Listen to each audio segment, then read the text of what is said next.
Good evening. This is Esau Williams with Focus on Africa from the BBC.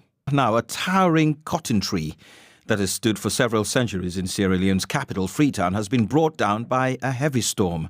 President Julius Maada Bio said the tree fell after a downpour on Wednesday night. He described it as a, quote, great loss to the nation, end quote. Let's hear a poem about the fallen tree by one of Sierra Leone's leading poets, Omar Farouk Cissé. The cotton tree is gone. Our Eiffel Tower is gone. Our Statue of Liberty is gone. Our Big Ben Tower is gone. Our Renaissance man is gone. Our Christ the Redeemer statue is gone. Our ancient Colosseum is gone. Our Taj Mahal is gone. Our cotton tree is gone. A chunk of our heritage is gone. Our city is left in the nude. And that's the Sierra Leone poet Omar Farouk Cissé. Well, to explore the significance of the cotton tree, I called Raymond de Sousa George, who's Ambassador at Large of Heritage and Culture in the President's Office in Freetown. For me, it's like the spine that more or less holds us to Freetown and to Sierra Leone. Because when the slaves came back, when they were returned to Freetown, that was the first, should I call it, an assembly that they had to give thanks to God for the fact that they were safe on solid ground. And over the years, the cotton tree has been a kind of rendezvous for many activities, religious as well as cultural. And the cotton tree has also attracted quite a lot of events like fire. Quite a few years ago, it was, should I say, a mysterious flame of fire that caught the stem of the cotton tree. So, is it an exaggeration, therefore, to say that the cotton tree has got mystical, spiritual powers? Well, that's a belief that is largely held, that people attach quite a lot of spiritual, not sentiments, but spiritual powers to the cotton tree. People feel that a lot of things, both positive and negative spiritual activities have taken place. And over the past few years, Christians have gathered beneath the cotton tree to pray for deliverance for the nation and also to pray for peace.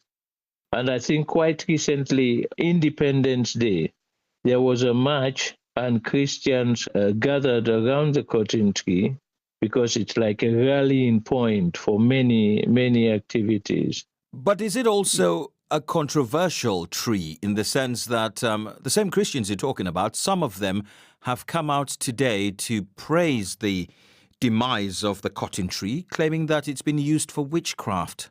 As you say, it's controversial. It's a controversial rallying point, if I could put it that way, because as we grew up, even for some of us, we were made to be aware of such powers, if I could call them powers, such activities, dark spiritual activities taking place, such that when you walk by the cotton tree, in our young days, we had a kind of freezing sensation in our spine when walking along. Yeah.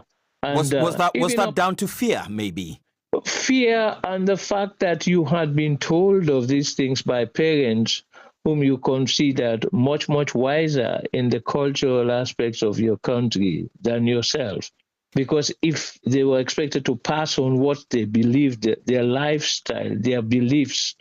So when such things were handed down to us, it was like gulping everything down, hook, line, and sinker. And unless you grew up allowing yourself to be, should I say, liberal and at the same time curious, you definitely would just hold on to one sort of belief. But if you had the tendency to search and examine and re-examine things, then you will find out that some of the things you believe may not be true. And also, I just wonder, has that belief also seeped into the national psyche? Because we just heard before talking to you from the leading Sierra Leonean poet, Omar Farouk Cissé, who basically said that the cotton tree was Sierra Leone's version of Big Ben or the Eiffel Tower in France, or indeed the Statue of Liberty in New York, that it's that iconic for Sierra Leone. In fact, you even have it on some of your banknotes. Has that seeped into the national consciousness? I would agree with him to a large extent that it represents in our minds most of those things, because the cotton tree has been there for ages, and even though some people believe that this is not the original cotton tree, some believe that this was planted around 1942. So there is always this controversy about when it was or what it was.